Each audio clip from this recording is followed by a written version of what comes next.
ஓம் ஸ்ரீ வராகிதாயே போற்றி போற்றி, சிம்ம வாகினியே போற்றி. நல்லதே நினைப்போம், நல்லதே நடக்கும். சக்தி வராகியின் பிள்ளைகளுக்கு இந்த வராகி தாயின் ஆசீர்வாதம் என்றுமே முழுமையாக கிடைக்கும். உண்மையை சொல்ல வேண்டும் என்று வந்திருக்கிறேன். அதுவும் உனக்கு நெருக்கமான ஒரு உறவை பற்றிய உண்மை என்றால், என் குழந்தை, அதை நீ தெரிந்து கொள்ளாமல் விட்டு விடுவாயா என்ன? என் தங்கமே, அம்மா சொல்கின்ற விஷயத்தை உன்னுடைய மனதிற்குள் தெளிவாக எடுத்துக்கொண்டு, அம்மா சொல்வது உண்மை என்பதை நீ முழு மனதார நம்பினால் மட்டும் நான் சொல்கின்ற வார்த்தைகள் வாழ்க்கையில் அப்படியே நடக்கும். என் தங்கமே, உன்னுடைய உணர்வுகளை புரிந்து கொண்டு, நீ இன்று இருக்கின்ற சூழ்நிலை என்னவென்று தெரிந்து கொண்டு, உன்னை தேடி ஒரு உறவு ஒன்று வரப்போகிறது. என் தங்கமே, வாழ்க்கையில் எந்நாளும் தனிமையாக நின்று கொண்டிருக்கிறோம். அம்மா ஏமாற்றங்களையும் அவமானங்களையும் பல துரோகங்களையும் சந்தித்து விட்டு இப்பொழுது எனக்கென்று யாரும் இல்லாத ஒரு நிலையில் நான் நின்று கொண்டிருக்கிறேன் என்று என் பிள்ளை நீ வேதனைப்பட்டு கொண்டிருக்கிறாய் அல்லவா? என் தங்கமே, நீ நம்பிய உறவு ஒன்று உன்னை மிகவும் அதிகமான ஏமாற்றத்திற்கு உள்ளாக்கி அகல பாதாளத்தில் தள்ளிவிட்டு சென்று விட்டது. உன்னால் அதிலிருந்து மீண்டும் எழும்பவே முடியாத கஷ்டத்தில் நீ தவித்து நின்று கொண்டிருந்தாய். உதவிக்கு என்று யாரும் இல்லாமல் தவித்து நின்ற பிள்ளையை இந்த தாயானவள் நான் தான் வாழ்க்கையில் கை தூக்கி விட்டு மேலே எழுப்பி விட்டிருக்கின்றேன். என் தங்கமே, இப்பொழுது அந்த உறவை பற்றிய சிந்தனைகள் எதுவும் இல்லாமல் நல்லதொரு வாழ்க்கையை வாழ வேண்டும் என்று என் குழந்தை நீ நினைக்கின்றாய். வாழ்க்கை இதோடு முடிந்துவிடவில்லை. என் வாழ்க்கையை நான் இனிமேல் தான் வாழ ஆசைப்படுகிறேன். எனக்கு துரோகங்களை செய்தவர்கள், ஏமாற்றத்தை கொடுத்தவர்கள் முன்னிலையில் நான் வாழ்ந்து காட்ட வேண்டும். என்னை விட்டதற்காக அவர்கள்தான் வருத்தப்பட வேண்டுமே தவிர, ஒரு நாளும் அவர்கள் விட்டு சென்றதற்காக நான் வருத்தப்படக்கூடாது. அந்த அளவிற்கு என் வாழ்க்கையில் முன்னேற்றங்கள் வந்து சேர வேண்டும். என் வாழ்க்கை அவர்கள் முன்னிலையில் நல்லபடியாக இருக்க வேண்டும் என்று நினைக்கின்ற என் பிள்ளைக்கு நிச்சயமான வாக்கினையும் உன் வாழ்க்கையில் நடக்க போவதையும் சத்திய வாக்காகவும் உனக்கு கொடுக்க வந்திருக்கின்றேன். என் குழந்தையே, முதலில் அம்மா வாக்கினை கேட்பதற்கு முன்பாக மனதில் இருக்கின்ற தேவையற்ற எண்ணங்களை தூக்கி எறிந்துவிடு. தேவையில்லாத சிந்தனைகள் தான் உன்னை தேவையில்லாத விஷயங்களை பற்றி சிந்திக்க வைக்கிறது. துரோகங்களை செய்தவர்கள், ஏமாற்றினார்கள் என்று தெரிந்துவிட்ட பிறகு அவர்களை பற்றி நீ நினைக்க வேண்டிய அவசியம் ஒரு துளி அளவு கூட இல்லை என்பதை முதலில் நீ புரிந்து கொள்ள வேண்டும். யாருக்காகவும் உன்னுடைய நேரத்தை நீ வீணடித்து கொண்டிருக்காதே. அவர்கள் உனக்காக இது நாள் வரையிலும் என்னவெல்லாம் செய்தார்களோ அவையெல்லாம் உண்மையாக தான் இருந்தது என்று நீ நினைக்கலாம். ஆனால் எல்லாமே முடிந்து போகின்ற அளவிற்கு செய்தது எல்லாம் இல்லை என்று சொல்கின்ற அளவிற்கு காயங்களை கொடுத்து விட்டார்கள் அல்லவா? அதன் பிறகு நீ அதை பற்றி சிந்திக்க வேண்டிய அவசியம் உனக்கு ஒருபோதும் இல்லை என்பதை முதலில் நீ புரிந்து கொள். என் குழந்தையே, வாழ்க்கையில் ஒரு உறவு என்பது நீ இருக்கின்ற சூழ்நிலையை அப்படியே புரிந்து கொள்ள வேண்டும். உன்னுடைய மனநிலை எப்படி இருந்தாலும் அதை புரிந்து கொள்ள வேண்டும். அந்த மனப்பக்குவத்தில் இருக்கின்றவர்கள் மட்டுமே உன்னோடு உனக்கான நல்லதொரு அன்பினை தர முடியும் என்பதை முதலில் நீ புரிந்து கொள்ள வேண்டும். வாழ்க்கை உனக்கு கஷ்டங்களையும் காயங்களையும் கொடுத்த நாட்கள் எல்லாம் நீ எப்படி இந்த வாழ்க்கையே வேண்டாம் என்று நினைத்தாயோ, அந்த முடிவினை இப்பொழுது மாற்றி எப்படி வாழ வேண்டும் என்று நினைக்க தொடங்கி இருக்கின்றாயோ, அதுபோலதான் நீ இருக்கின்ற சூழ்நிலையில் இருந்து மீண்டு வந்து நல்ல சூழ்நிலைக்கு நீ நல்லதொரு உறவை நாடி வந்து கொண்டிருக்கின்றாய் என்பதை முதலில் புரிந்துகொள். முதலில் வாழ்க்கையில் ஏற்பட்ட காயங்கள் உனக்கு உறவுகள் என்பது எப்படிப்பட்டது, எப்படிப்பட்ட சூழ்நிலையில் எப்படி நடந்து கொள்வார்கள் என்பதை உணர்த்துவதற்காக வந்தது என்பதை நீ உணர்ந்து கொள்ள வேண்டும். ஒரு முறை காயப்பட்டு விட்டால் மீண்டும் மீண்டும் காயப்படுவோம் என்று நினைக்காதே. ஒரு முறை தவறி விழுந்து விட்டால் மீண்டும் விழமாட்டாய், நிச்சயமாக எழுந்து நிற்பாய் என்பதை நீ முதலில் நம்ப வேண்டும். என் தங்கமே, ஏமாற்றத்தை கொடுத்தவர்களே அங்கே ஒன்றும் தெரியாதது போல சந்தோஷமாக இருக்கும் பொழுது உனக்கு மட்டும் என்ன குறை? என் தங்கமே, நீ இந்த வாழ்க்கையை சந்தோஷமாக வாழ வேண்டும். வேண்டும். உனக்கென்று நான் கொடுத்திருக்கின்ற இந்த அழகான வாழ்க்கையில் உனக்கு நிச்சயமாக அழகான பக்கங்கள் அங்கே காத்து கொண்டிருக்கிறது என்பதை நீ மறந்து விடாதே. கடினமான காலத்தை தாண்டி விட்டாய். இனி கஷ்டங்கள் உனக்கு நிச்சயமாக இல்லை. இனி சந்தோஷமான காலத்தை நோக்கி நீ பயணித்துக் கொண்டிருக்கிறாய். எந்த ஒரு உறவு உன்னுடைய சூழ்நிலையை புரிந்து கொண்டு உன்னுடைய மனநிலையை ஏற்றுக்கொண்டு உன்னோடு வந்து உனக்கான அன்பினை கொடுக்க காத்து கொண்டிருக்கின்றார்களோ அந்த அன்பினை ஒரு நாளும் நீ உதாசீனம் செய்து விடாதே.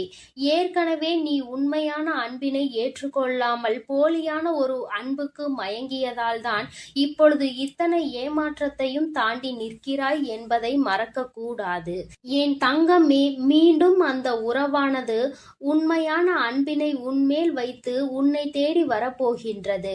என் குழந்தையே, அவர்கள் உன் வாழ்க்கையில் ஏற்கனவே வந்தவர்கள்தான்.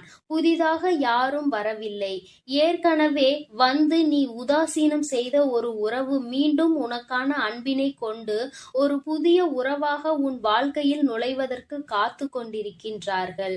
அவர்கள் வருவதற்கு தயாராக இருக்கின்ற இந்த நேரத்தில் நீதான் உன் வீட்டு வாசல் கதவை திறந்து வைத்திருக்க வேண்டும். என் தங்கமே, நீ தேடிய அந்த அன்பு உன்னை ஏமாற்றியது. ஆனால் உன்னை தேடி வருகின்ற இந்த அன்பு ஒரு நாளும் உன்னை ஏமாற்றாது. மாறாக நீ எதிர்பார்த்த அத்தனை அன்புகளும் இவர்களிடத்தில் இருந்து உனக்கு நிச்சயமாக கிடைக்கப் போகிறது. என் குழந்தையே, எந்த ஒரு அன்பிற்காக ஏங்கி தவித்தாயோ, எந்த ஒரு அன்பு வாழ்க்கையில் கிடைத்தால் மன நிம்மதியாக இருந்திருப்போம் என்று நினைத்தாயோ அந்த அன்பு உனக்கு கிடைக்கப் போகிறது. வாழ்க்கையில் கஷ்டமான சூழ்நிலையில் இருக்கிறாய், பண கஷ்டத்தில் இருக்கிறாய், மன கஷ்டத்தில் இருக்கிறாய் என்பதை எல்லாம் இந்த உறவு நிச்சயமாக புரிந்து கொள்வார்கள். உனக்கு கஷ்டத்திலும் இன்பத்திலும் துணை நின்று உன் வாழ்க்கையில் நடக்க இருக்கின்ற அத்தனை நிகழ்வுகளுக்கும் அவர்கள் துணையாக இருப்பார் என்பதில் எந்த ஒரு மாற்று கருத்துமே கிடையாது. என் குழந்தையே, நீ நினைத்ததை விட இனிமேல்தான் உன் வாழ்க்கை சந்தோஷமாய் காணப்போகிறது. ஆரம்பத்தில் எல்லாமே கஷ்டமாக தோன்றும். ஆரம்பத்தில் நடக்கின்ற விஷயங்கள் எல்லாம் வேதனைகளாக தோன்றும். வாழ்க்கையே வேண்டாம், விட்டு விட்டு இந்த வாழ்க்கையை முடித்து கொள்ள வேண்டும் என்றெல்லாம் நினைக்க தோன்றும். யார் ஒருவர் வாழ்க்கையில் இருக்கின்ற இக்கட்டான சூழ்நிலையை கடந்து வருகிறாரோ அவர்கள் நிச்சயமாக பிழைத்துக் கொள்வார்கள். என் தங்கமே, உன்னுடைய வயது இப்பொழுது இளம் வயதாக இருக்கும் என்றால் இந்த நேரத்தில் வருகின்ற கஷ்டங்களை எல்லாம் கடந்து வர பழகு. என் தங்கமே, ஏனென்றால் நீ ஒரு முறை கடந்து வந்துவிட்டால் அழகான வாழ்க்கை அதன் பின்னால் ஒளிந்திருக்கிறது என்பதை நீ புரிந்து கொள்வாய். கடந்து வராமல் அங்கேயே தேங்கி நிற்பாயானால் இந்த அழகான வாழ்க்கையை காணாமல் நீ அப்படியே போய்விடுவாய் என்பதை மறந்து விடாதே. எல்லோருக்கும் ஆரம்பத்தில் கஷ்டங்களும் அதன் பின்னால் இன்பங்களும் நிலைத்து நிற்கும். சிலருக்கு அவர்கள் விரும்பிய உறவுகளோடு அந்த சந்தோஷம் கிடைக்கும். சிலருக்கு அவர்களை விரும்புகின்ற உறவுகளோடு அந்த சந்தோஷம் கிடைக்கும். உனக்கு நீ விரும்பிய உறவு கொடுத்த ஏமாற்றத்தினால் தவித்து கொண்டிருந்தாய். ஆனால் இப்போது நீ இந்த உறவால் சந்தோஷத்தை மீண்டும் பெறப்போகிறாய் என்பதை நீ மறந்து விடாதே. அம்மா இந்த நேரத்தில் உனக்கு தருகின்ற இந்த நல்ல வாக்கு உன்னுடைய வாழ்க்கையில் அதிசயமான மாற்றங்களை, ஆச்சரியமான மாற்றங்களை கொண்டு வந்து தரப்போகிறது. என் தங்கமே, மனதில் எப்பொழுதுமே தெளிவோடு இருக்க வேண்டும். யார் வந்தாலும், யார் ஒருவர் அன்பு செலுத்தினாலும் என் தங்கமே, அன்பின் நிலைப்பாடு என்னவென்பதை புரிந்து கொண்டு அந்த அன்பினை முழு மனதார ஏற்றுக்கொள்ள வேண்டும். மற்றவர்கள் காட்டுகின்ற அன்பினை ஒரு நாளும் உதாசீனம் செய்யக்கூடாது. ஒருவேளை அது ஏமாற்றமாக இருந்தாலும் கூட என் தங்கமே, இருக்கும் வரை இருந்துவிட்டு போகட்டும் என்று நினைத்து அந்த அன்பிற்கு நீ உண்மையாக இருந்தால் போதும். நிச்சயமாக உன்னை தேடி வருகின்ற அன்பு உனக்கான உண்மையான உறவாக இருக்கும் என்பதில் எந்த ஒரு மாற்று கருத்தும் கிடையாது. நீ நினைவில் வைத்துக் கொள்ள வேண்டிய விஷயம், உன் தாயானவள் எப்பொழுதும் உன்னோடு இருக்கிறேன் என்பதை. என் தங்கமே, அதனால் நீ எதற்காகவும் கலங்காதே. என் அன்பு குழந்தைக்கு இந்த தாயானவளினுடைய ஆசீர்வாதங்கள் எப்பொழுதும் முழுமையாக இருந்து கொண்டே இருக்கும். அதனால் நீ நல்லதையே நினை. எப்பொழுதும் உன் வாழ்வில் உனக்கு நல்லது மட்டுமே நடக்கும். என் அன்பு பிள்ளையே, உன்னை விட்டு சென்ற உறவு மீண்டும் உன்னை தேடி வருகிறது. அதற்கான காரணம் என்னவென்று முழுவதுமாக கேட்டு தெரிந்து கொண்டு அம்மா சொல்லும் முடிவை உடனே எடு. ஏனென்றால் என் அன்பு குழந்தை இப்பொழுது மிகவும் கோபத்தில் இருக்கிறது. தன்னுடைய செயல்கள் பிடிக்காமல் மனமுடைந்து போய் இருக்கிறது.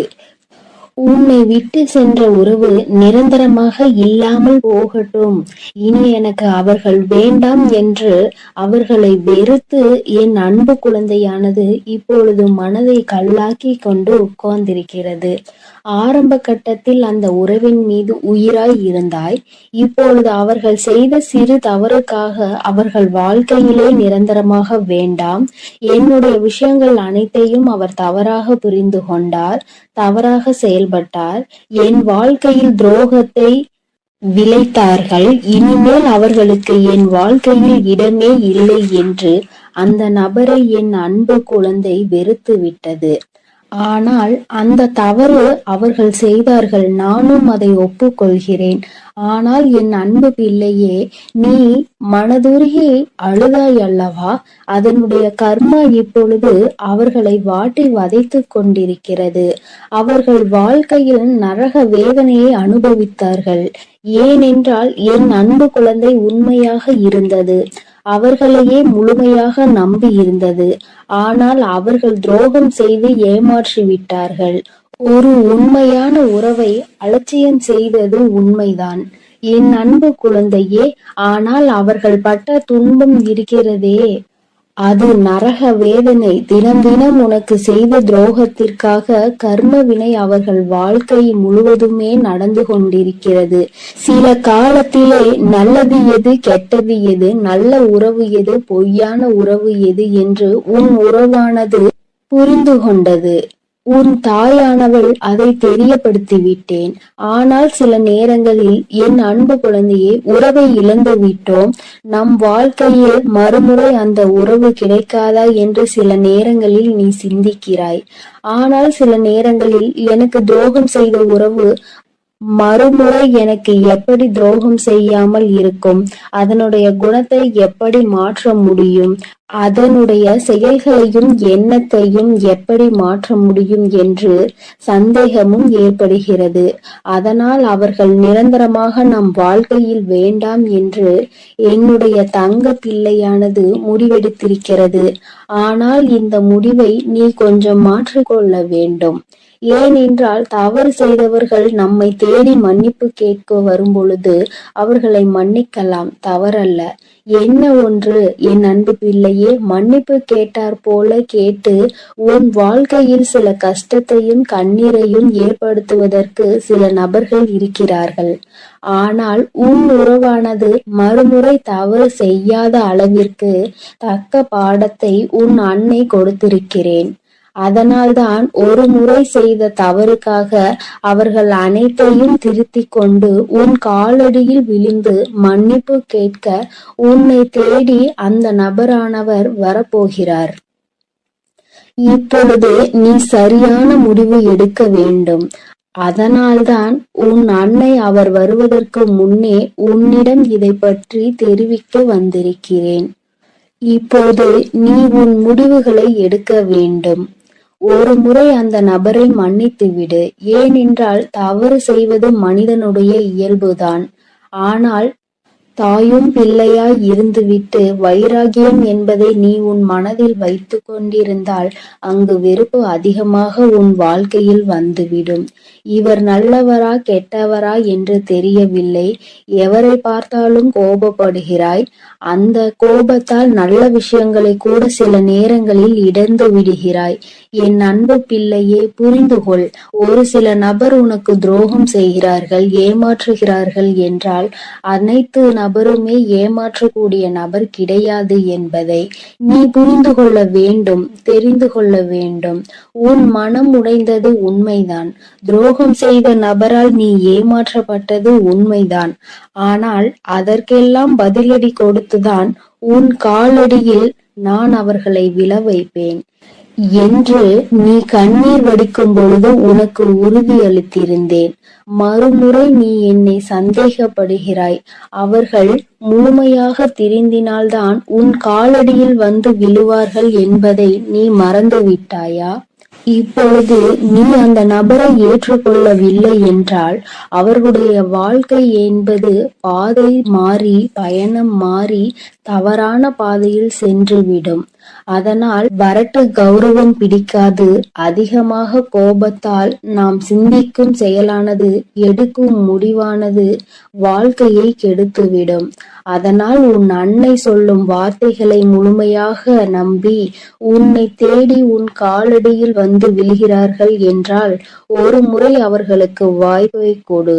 மீறி அவர்கள் தவறு செய்கிறார்கள் என்றால் அவர்களுக்கு நான் மிகப்பெரிய தண்டனையை நிச்சயமாக கொடுப்பேன். உன்னை ஏமாற்ற மாட்டார்கள் அவர்கள். ஏனென்றால் நீ ஒரு முறை மனவேதனையில் இருக்கும் பொழுது ஆறுதல் உரைக்க எனக்கு அந்த உறவுதான் வேண்டுமென்று என்னிடம் நீ கேட்டாயல்லவா? என் அன்பு பிள்ளையே, உன்னுடைய ஆசையை நிறைவேற்றுவதற்காகத்தான் நான் உன் உறவை திருத்தி இப்பொழுது உன்னிடமே ஒப்படைக்கப் போகிறேன். இது உன் அன்னையின் கடமையும் கூட. என் பிள்ளைக்கு என்னென்ன வேண்டும் என்பதை பார்த்து பார்த்து செய்வது ஒரு அன்னையான என்னுடைய கடமை அல்லவா? என் அன்பு பிள்ளையே, அதனால் நீ கொஞ்சம் சிந்தித்து ஒரு நல்ல முடிவை எடு. வரட்டு கௌரவம் பிடித்து கொண்டு பழைய விஷயங்களை பேசி பேசி அவர்களை அலட்சியம் செய்து விடாதே. ஏனென்றால் உன்னை அவர் தேடி வரப்போகிறார்கள். வியாழக்கிழமையோ வெள்ளிக்கிழமையோ அல்லது ஞாயிற்றுக்கிழமையாக கூட இருக்கலாம். இந்த 3 தினத்தில் உனக்கு துரோகம் செய்த உறவும் ஏமாற்றிய உறவும் நரக வேதனையை அனுபவித்து தக்க பாடத்தை கற்றுக்கொண்டு உன் தாயின் லீலைகளால் அவர்கள் இனி சின்ன எறும்புக்கு கூட துரோகம் செய்யாத அளவிற்கு மாறி உன்னை தேடி இப்பொழுது வரப்போகிறார்கள். தாயானவள் அவர்கள் வாழ்க்கையில் தகுந்த பாடத்தை கற்றுக் கொடுத்திருக்கிறேன். நல்ல பாடத்தையும் புகட்டி கொண்டிருக்கிறேன். நம்பியவருக்கு துரோகம் செய்தால் என்னென்ன பலன் கிடைக்கும் என்று, இரட்டிப்பு பலன் கிடைக்கும் என்று, அதுவும் என்னுடைய பிள்ளைகளை ஏமாற்றினால் என்ன பலன் கிடைக்கும் என்று அனைத்தையும் உன் உறவானது இப்போது புரிந்து கொண்டது. அதனால்தான் உன் காலடியில் வந்து விழப்போகிறது நிரந்தரமாக. எல்லாம் எதற்காக செய்தேன் தெரியுமா? நீ வடித்த கண்ணீரும் உண்மையான உன்னுடைய பக்தியும் உண்மையான அன்பும் உன்னிடம் இருக்கும் நேர்மையும். இதனால்தான் உன் தாயானவள் நான் இதை உனக்காக செய்திருக்கிறேன். உன்னை எவர் ஏமாற்றினாலும் உனக்கு எவர் துரோகம் செய்தாலும் உன் தாயானவள் ஒருபோதும் பொறுத்து கொள்ள மாட்டேன். அவர்களுக்கு அதற்கான இரட்டிப்பு பலனாக தண்டனை கிடைத்தே தீரும். அதனால் என் வார்த்தைகள் மீது நம்பிக்கை கொண்டு நான் சொல்லக்கூடிய முடிவை எடுத்துவிட்டால் உன் வாழ்க்கையில் சந்தோஷம் என்பது நிரந்தரமாக இருந்துவிடும். உன் உறவு காலடியில் வந்து விழப்போகிறது. அதை மனமாற ஏற்றுக்கொண்டு வாழ பழகு. பழைய விஷயங்களை பேசாதே. பழைய விஷயங்களில் புத்தி காமித்தால் பழைய நிலைக்கு மாறுவதற்கு சிறிது காலம் எடுக்காது. ஆனால் திரும்பி வரும் பொழுது அவர்களை பழைய விஷயத்தை சொல்லி சொல்லி காமித்து அவர்களை மென்மேலும் கஷ்டப்படுத்த கூடாது. பிறகு அவர்கள் வாழ்க்கையில் தவறான முடிவுகளை எடுத்து விடுவார்கள். அதனால்தான் உன் அன்னை இப்பொழுது இந்த முடிவை எடுக்க சொல்கிறேன். என் அன்பு பிள்ளையே, அதனால் நீ சிந்தித்து ஒரு நல்ல முடிவை சீக்கிரமாக எடுத்துவிடு. ஏனென்றால் அவர்கள் உனக்காகவே வந்து கொண்டிருக்கிறார்கள். அவர்கள் முழுமையாக தெரிந்து விட்டார்கள். உன் அன்னை சொல்கிறேன் அல்லவா, என் மீது நம்பிக்கை கொண்டு உன் வாழ்க்கையை நீ ஆரம்பி என் குழந்தையே. அதில் உன்னை எப்பொழுதும் நானே வழிநடத்தி செல்கிறேன். என் அன்பு குழந்தையே, காரணம் ஏதும் இல்லாமல் உன் அம்மா உன்னை தேடி வரவில்லை. என் தங்கமே, இன்று உன் தாயானவள் என் வாக்கினை கேட்டு முடித்த சில நிமிடங்களில் உன் வாழ்க்கையில் நீ தேடிய ஒரு உறவு உன்னை தேடி வரப்போகிறது. என் தங்கமே, புதிய உறவு என்று அத்தனை எளிதாக அம்மா சொல்லிவிட்டால் அப்படியானால் யார் நம் வாழ்க்கையில் வருவார்கள் என்று நீ நினைக்கலாம். என் தங்கமே, உன் வாழ்க்கையில் உனக்கு கஷ்டங்களை கொடுத்த ஒரு உறவுதான் இன்று அவர்களினுடைய மனநிலையில் மாற்றங்கள் ஏற்பட்டு அன்பு வைத்து உன்னை தேடி வரப்போகின்றார்கள். என் தங்கமே, ஒருவர் மனதில் ஏகப்பட்ட மாற்றங்கள் ஏற்பட்டு இருக்கின்றது. அவர்கள் கடந்த கால வாழ்க்கையை மறந்து மீண்டும் புதியதொரு வாழ்க்கையை வாழ வேண்டும் என்று ஆசைப்பட்டால் அவர்கள் புதிய உறவு என்றுதானே சொல்ல முடியும். அம்மா உன்னிடத்தில் அப்படி என்ன சொல்ல போகிறேன் என்று நீ கேட்க ஆர்வமாக இருக்கின்றாய் அல்லவா? உன்னிடத்தில் இந்த வாக்கினை தந்து கொண்டிருக்கின்ற நானும் மிகுந்த மகிழ்ச்சியோடு இருக்கின்றேன். நான் ஒருபொழுதும் உன்னிடத்தில் பொய்யுரைத்தது கிடையாது. இந்த தாயானவள் எனக்கு உன்னிடத்தில் பொய்யுரைக்க வேண்டிய அவசியமும் ஒரு நாளும் வந்தது கிடையாது. ஏனென்றால் உன்னுடைய வாழ்க்கையில் என்ன நடக்குமோ என்று அதை பற்றி மட்டும்தான் நான் எப்பொழுதுமே உன்னிடத்தில் சொல்லிக்கொண்டு இருக்கின்றேன். என் குழந்தைக்கு என்னவெல்லாம் வாழ்க்கையில் கொடுக்க வேண்டும் என்று நான் நினைக்கின்றேனோ அதையெல்லாம் சரியான நேரத்தில் உன் கைகளில் கொண்டு வந்து நான் தந்து விடுவேன். என் தங்கமே, இது நாள் வரையிலும் உன் வாழ்க்கையில் நீ அடைந்த அத்தனை கஷ்டங்களும் சோதனைகளும் இந்த உறவு மனமாறி உன் வாழ்க்கையில் மீண்டும் வந்த பிறகு எல்லாமே தலைகீழாக மாற்றத்தை அடைய போகின்றது. ஒவ்வொரு நாளும் நீ சந்தித்த சோதனை காலம் எல்லாம் முடிந்து இனிமேலும் இந்த வாழ்க்கையில் உனக்கு எந்த கஷ்டங்களும் இல்லாமல் சந்தோஷத்தை நீ முழு மனதார அனுபவிக்க போகின்றாய். இந்த அம்மா உன்னோடு உன்னுடைய வாழ்க்கையில் வந்துவிட்ட பிறகு நான் உனக்கு கஷ்டங்களை நிரந்தரமாக்கி விடுவேனா என்ன? நிச்சயமாக உனக்கு இதிலிருந்து நல்லதொரு தீர்வினை நான் கொடுக்க வந்திருக்கின்றேன்.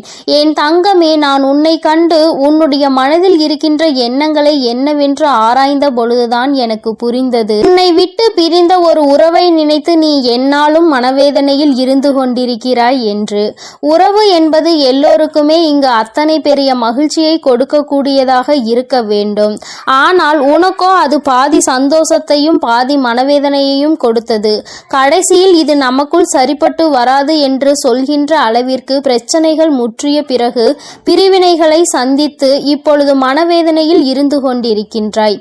நீ எந்த ஒரு விஷயமானாலும் தன் கையில் இருக்கும் பொழுது அதனினுடைய அருமை இங்கு யாருக்கும் தெரிவது கிடையாது. தன்னை விட்டு பிரிந்த பிறகுதான் அதன் அருமை என்னவென்பது இங்கு எல்லோருக்குமே புரியும். அதுபோலதான் உனக்கும் அவர்கள் என்னதான் கஷ்டங்களை கொடுத்தாலும் எவ்வளவுதான் காயங்களை கொடுத்தாலும் அருகில் இருக்கும் பொழுது இருந்த ஒரு சந்தோஷம் சண்டையிட்டாலும் பிரச்சனைகள் வந்தாலும் இருக்கிறார்கள் என்று இருந்தது. சந்தோஷம் இப்பொழுது இல்லை என்று நினைக்கும் பொழுது மனது மிகவும் வேதனையை அடைந்து கொண்டிருக்கின்றது. என் தங்கமே, இந்த சூழ்நிலையில் இருந்து உன்னை எடுக்க வேண்டியது என் பொறுப்பு. அதனால்தான் அம்மா உன்னை தேடி இப்பொழுது உன் முன்னால் வந்து நின்று கொண்டிருக்கின்றேன். என் தங்கமே, முதலாவது நீ தெரிந்து கொள்ள வேண்டியது அதி முக்கியமான விஷயம் என்ன தெரியுமா? இந்த துணைக்கும் உனக்கும் இடையில் ஏற்பட்ட பிரச்சனைகளுக்கு காரணம் என்ன என்பதை தான். என் தங்கமே, அருகில் இருக்கும் பொழுது அவர்களினுடைய அருமை தெரியாமல் போனாலும் இப்பொழுது உனக்கு மீண்டும் அந்த வாழ்க்கை தொடர்ந்தால் பிரச்சனைகள் தான் வரும் என்று தெரிந்தாலும் கூட பரவாயில்லை. இந்த வாழ்க்கையே போதும் என்று நினைக்கின்ற அளவிற்கு உன்னுடைய மனப்பக்குவம் வந்துவிட்டது. பொதுவாகவே எத்தனைதான் ஆசைப்பட்டு செய்த வாழ்க்கையாக இருந்தாலும் அல்லது மற்றவர்கள் ஏற்படுத்தி கொடுத்த வாழ்க்கையாக இருந்தாலும் சரி, எந்த ஒரு வாழ்க்கையாக இருந்தாலும் நிச்சயமாக ஏதாவது பிரச்சனைகள் வரத்தான் செய்யும். ஆரம்பத்தில் எப்பொழுதுமே ஒருவரினுடைய ஒருவர் எண்ணங்களை ஏற்றுக்கொள்ளக்கூடிய மனப்பக்குவம் இல்லாமல் தான் இருக்கும். ஆனால் நாட்கள் செல்ல செல்ல குடும்பம் அடுத்த நிலைக்கு செல்லும் பொழுது நிச்சயமாக ஒருவருக்கொருவர் மனப்புரிதல் ஏற்பட ஆரம்பிக்கும். என் தங்கமே, முதலில் இந்த புரிதல் உனக்குள் இருக்க வேண்டும். இனிமேலும் இந்த வாழ்க்கையில் இது போன்ற ஒரு பிரச்சனைகளால் பிரிவினை என்பது ஏற்படக்கூடாது. இது முதல் முறை என்பதால் அம்மா உன்னிடத்தில் இத்தனை நேரமும் இந்த விஷயத்தை பற்றி பேசிக் கொண்டிருக்கிறேன். நிச்சயமாக அடுத்த முறை இது மிகப்பெரிய பிரிவினையை ஏற்படுத்தி கொடுத்துவிடும். இந்த முறையே கிடைக்கின்ற வாய்ப்பினை சரியாக பயன்படுத்தி கொண்டு உங்கள் வாழ்க்கையின் மீது இருக்கின்ற அக்கறையை சரியாக காட்ட வேண்டும். என் தங்கமே, இதுபோன்ற வாழ்க்கை அமையாமல் எத்தனையோ பேர் அங்கு மனவேதனையில் இருந்து கொண்டிருக்கிறார்கள். இங்கு நீங்கள் கிடைத்த வாழ்க்கையை தொலைத்துவிட்டு மறுபடியும் வாழ்க்கையை ஏற்படுத்த முடியுமா என்று சிந்தித்து கொண்டிருக்கின்றீர்கள். என் தங்கமே, இனிமேலாவது இது போன்ற விஷயங்களில் சற்று கவனமாக இருக்க வேண்டும். என் தங்கமே, ஒரு விஷயத்தை நீ தெளிவாக புரிந்து கொண்டிருப்பாய். ஆனால் இப்பொழுது அம்மா உன்னிடத்தில் சொல்வது என்னவென்பதை உன்னால் நிச்சயமாக உணர முடியும். ஏனென்றால் ஒன்று நிச்சயமாக இருக்கின்றது. என் தங்கமே, ஆண்கள் இல்லாமல் ஒரு பெண்ணால் வாழ்ந்துவிட முடியும். நிச்சயமாக ஒரு பெண் இல்லாமல் ஒரு ஆணால் கடைசி காலத்தில் தனியாக வாழ்வது என்பது சற்று கடினமான விஷயம்தான். என் தங்கமே, நீ நினைக்கலாம், அம்மா நீ பெண் என்பதால் பெண்ணிற்கு எப்பொழுதும் நீ ஆதரவு கொடுக்கிறாயா என்று என் பிள்ளை என்னிடத்தில் நீ கேட்கலாம். என் தங்கமே, வாழ்க்கையினுடைய சில யதார்த்தங்களை புரிந்து கொண்டுதான் அம்மா உன்னிடத்தில் சொல்கின்றேன். பெண் என்றாலும் ஆண் என்றாலும் 2 பேரும் என்னுடைய குழந்தைகள். யாருக்கு கஷ்டம் என்றாலும் இந்த தாயானவள் நிச்சயமாக வருவேன். என் தங்கமே, அம்மா இப்படி சொல்வதற்கான காரணத்தை உன்னிடத்தில் சொல்கிறேன். இப்பொழுதாவது உனக்கு புரிகிறதா என்று ஒரு முறை சிந்தித்து பார். என்ன தெரியுமா என் தங்கமே, இன்றோடு வாழ்க்கை நின்று விடுவதில்லை. தன்னுடைய குழந்தைகள் பேர குழந்தைகள் என்று வாழ்க்கையும் குடும்பமும் பெருகி கொண்டே இருக்கும். என் குழந்தையே, இந்த நேரத்தில் ஒரு பெண்ணானவள் இந்த உலகத்தை விட்டு சென்று விடுகிறாள் என்றால் என் தங்கமே, ஒரு ஆண் முதலில் தன்னுடைய மனைவியை தவிர வேறு யாரிடத்திலும் கையேந்தி உணவு உண்ண விரும்ப மாட்டான். சில நேரத்தில் தனக்கு எத்தனைதான் அருமையான குடும்பம் இருந்தாலும், எல்லோரும் தன்னை எத்தனைதான் தாங்கி தாங்கி பார்த்தாலும், தனக்காக எத்தனையோ அன்பினை காட்டி உணவு சமைத்து பரிமாறினாலும் அந்த மனைவி இல்லை என்ற ஒரு ஏக்கம் அவர்களுக்குள் இருந்து கொண்டே இருக்கும். சுயமாக எல்லோரிடத்திலும் அத்தனை எளிதாக அவர்கள் அனுசரித்து விட முடியாது. யாரேனும் ஒரு வார்த்தை அதிகமாக பேசிவிட்டால் அதை தாங்கிக் கொள்ளக்கூடிய மனப்பக்குவம் அவர்களுக்கு இருக்காது. வாழ்க்கை எதற்கு என்ற எண்ணம் அவர்களுக்குள் அந்த அளவிற்கு ஒரு சூழ்நிலையை நிச்சயமாக ஏற்படுத்திவிடும். என் தங்கமே, அதே நேரத்தில் ஒரு பெண்ணானவள் தன்னுடைய குடும்பத்தில் இருக்கின்ற எல்லோரையும் ஒரே நேரத்தில் அரவணைத்து கொண்டிருப்பவள். அத்தனை பேரும் எப்படியெல்லாம் பேசுவார்கள், எப்படியெல்லாம் நடந்து கொள்வார்கள் என்பதை நன்கு உணர்ந்தவள். தனக்கு தேவையான விஷயங்களை தன்னாலேயே செய்து கொள்ள முடியும் என்ற எண்ணத்தை கொண்டவள். யாரையும் நம்பக்கூடாது என்பதில் தெளிவாக இருக்கக்கூடியவள். இது போன்ற ஒரு ஆணால் இருக்க முடியுமா என்றால் நீண்ட காலத்திற்கு அவர்களால் அதனை செய்துவிட முடியாது என்றுதான் அம்மா சொல்கின்றேன். யாராக இருந்தாலும் சரி, கடைசி காலத்தில் ஆணுக்கு துணையாக பெண்ணும், பெண்ணுக்கு துணையாக ஆணும் இருக்க வேண்டும். ஏனென்றால் கடைசியில் அவர்கள் தங்களினுடைய மன உணர்வுகளை பகிர்ந்து கொள்வதற்கு கூட யாரும் இல்லாமல் தனிமையாக இருந்துவிடக் கூடாது என்றுதான் அம்மா இப்படி சொல்கின்றேன். இங்கே நிறைய பேர் வாழ்க்கை துணையே வேண்டாம், வாழ்க்கையே வேண்டாம், தனிமையில் இருந்து விடுவேன் என்று நினைக்கின்றார்கள். வயது முதிரும் பொழுது, உடல் தளரும் பொழுதுதான் ஒரு துணை இருந்திருக்கலாம் என்று தோன்றும். அன்று வருத்தப்படுவதினால் எந்த லாபமும் கிடையாது. அதனால் இருக்கின்ற துணையை பத்திரமாகவும் இனிமேல் வாழ்க்கையில் துணை இல்லாமலும் இருக்கக்கூடாது என்பதையும் முடிவு செய்து நல்லபடியாக உன்னுடைய வாழ்க்கையை நீ வாழ்ந்து காட்ட வேண்டும். என் அன்பு குழந்தைக்கு இந்த தாயானவளினுடைய ஆசீர்வாதங்கள் எப்பொழுதுமே முழுமையாக இருக்கும். என் தங்கமே, உனக்கும் உன்னுடைய உறவிற்கும் சிறு சிறு பிரச்சனைகள் இப்பொழுது இருந்தாலும் கூட, தவறு அவர்கள் பக்கம் இருந்தாலுமே கூட நீ இறங்கி போவதில் எந்த ஒரு தவறும் கிடையாது. அவர்களிடம் நீ சமாதானமாக பேசி அவர்களை உன்னிடத்தில் அழைத்து வந்து ஒரு சந்தோஷமான வாழ்க்கையை வாழ நீ தயாராக என் தங்கமே. இருவரும் சேர்ந்து இருந்தால் மட்டும்தான் அது ஒரு குடும்பமாக பார்க்கப்படும். இருவரும் பிரிந்து இருந்தால் அது ஒரு குடும்பமாக யாராலும் பார்க்கப்படாது. அதனால் உன்னுடைய கோபதாபங்களை எல்லாம் விட்டுவிட்டு உன்னுடைய மனைவியிடமோ உன்னுடைய கணவனிடமோ ஏதேனும் பிரச்சனைகள் இருந்தால் நீ மனதை மாற்றிக்கொண்டு அவர்களிடம் மன்னிப்பு கேட்டு உன்னுடைய வாழ்க்கையை மீண்டும் சிறப்பாக ஆரம்பித்தால் இந்த வராகி அம்மா எப்பொழுதும் உன்னோடு இருந்து அந்த வாழ்க்கையை உனக்கு சிறப்பாக நடத்தி கொடுப்பேன் என்பதில் எந்த ஒரு மாற்று கருத்தும் இல்லை. என்னை முழுமையாக நம்பும் என்னுடைய குழந்தைகளுக்கு எல்லாமே நிச்சயமாக நல்லதாக மட்டுமே நடக்கும். என் அன்பு என் அன்பு பிள்ளைகளுக்கு இந்த வராகி அம்மாவின் ஆசீர்வாதமும் அருளும் முழுமையாக கிடைக்கட்டும். ஓம் அண்ட பேரண்டமே போற்றி. ஓம் ஆதி வராகியே போற்றி போற்றி.